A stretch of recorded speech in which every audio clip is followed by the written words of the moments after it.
Bonjour à tous et bienvenue sur Girondins TV, ici sur la plaine des sports du Haillan où les Girondins se sont entraînés ce matin. Aujourd'hui, on va bien sûr revenir sur la belle victoire hier des Marinés Blancs face aux Monégasques. C'était au stade Chaban-Delmas. Les Marinés Blancs ont régalé le public pour cette première au stade Chaban-Delmas avec 4 buts à 1 qui permet aux Girondins de prendre la tête de la Ligue 1 avec Saint-Etienne. Allez, sans plus attendre, pour vous, les plus belles actions de ce match. Un peu trop sur lui. Ouais, un peu trop sur lui. Au deuxième poteau, et regardez le deuxième poteau, justement l'ouverture du score, Marius. Ouais, l'ouverture du score de Berbatov, vous l'aviez annoncé.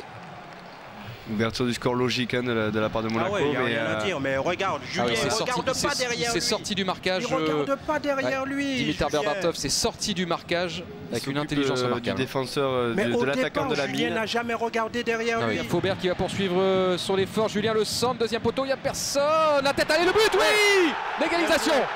L'égalisation de Diego Roland. Ouais. Roland sur une très bonne mise de notre nouveau joueur. Et ça vient très honnêtement conclure une très belle séquence de jeu des Bordelais. Avec notamment Yaroslav Plazil, exactement détonateur. C'est pas loin. C'est pas loin. Ah non, c'est Diego Contento, pardon, bien sûr. Oui, c'est Diego Contento. C'est Diego Contento. Ouais, pourquoi pas pour Salah. Salah dans la surface de réparation qui va décaler Maurice Bellet. Nico Maurice Bellet, intérieur, extérieur, Nico Maurice Bellet. Ouais, c'est compliqué, mais il est passé Kazri. Penalty. Ouais, penalty. Est-ce qu'il y a faute? Il y a une petite obstruction, ça c'est sûr, avec les mains. Oui, il y a faute là-dessus. Ouais. Allez, Emiliano, faut pas la louper celle-là. Oh, c'est dedans. Et c'est dedans. Les Girondins de Bordeaux à 60e minute qui prennent le large, qui prennent l'avantage. Et là encore, ça vient concrétiser une belle action des Girondins de Bordeaux. Plein centre. Puissant, plein centre.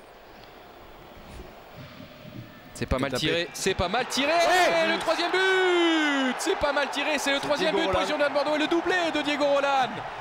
Le doublé de Diego Roland au deuxième poteau. Allez, on revoit. Parce que faut dire que les Monégasques quand même sont... C'est Lamine Sané. Il rentrait quand même. Et il y a pas jeu. Est-ce qu'il rentrait ce ballon? Je pense qu'il rentrait. Il me semble qu'il rentrait. Il me semble qu'il y a jeu. Oh non, s'il ne le touche pas, j'ai peur que ça fasse poteau. Oh là là, carton rouge. Hop.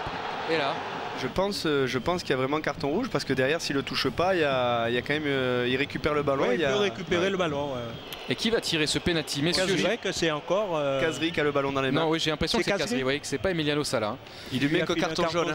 Il lui met que carton jaune. Ouais, le quatrième but des Girondins de Bordeaux. Superbe penalty de Wabi Kazri. Très grosse deuxième mi-temps de la part des Bordelais pour l'instant. Parce que l'air de rien, on met quand même 4 buts à l'AS Monaco. Et puis Diego Roland, auteur de ce doublé, est à l'honneur dans le journal L'Équipe. Le quotidien sportif lui a accordé la note de 8 sur 10 pour sa très belle prestation contre Monaco. Le coach Willy Sagnol, lui, a apprécié bien la deuxième période de son équipe. Il réagissait hier soir au micro d'Alain Baudron. Écoutez-le.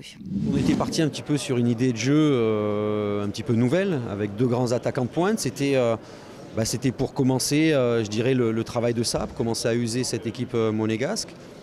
Et la rentrée de Yaro en deuxième mi-temps, il ne faut pas oublier, il y a 48 heures, avait encore des béquilles au pied, des béquilles dans les mains et le pied pas en bon point. La rentrée de Yaro a beaucoup changé, on a retrouvé du jeu à l'intérieur, on a trouvé du jeu court. Et le travail en première mi-temps fait par les Salah, par les Diabaté, par les Roland a payé en deuxième mi-temps. Un entraîneur, il essaye toujours de jouer sur la corde un petit peu sensible pour essayer de faire réagir les joueurs. Et je pense que les joueurs ont simplement montré en deuxième mi-temps qu'ils ont le niveau pour faire de très bonnes choses. Il faut juste un petit peu de confiance en eux. Et il faut qu'ils soient aujourd'hui persuadés qu'ils ont les qualités pour jouer, pour viser assez haut. Mais maintenant, c'est que la deuxième journée, il en reste encore 36, il y a beaucoup de chemin. On a encore beaucoup de blessés.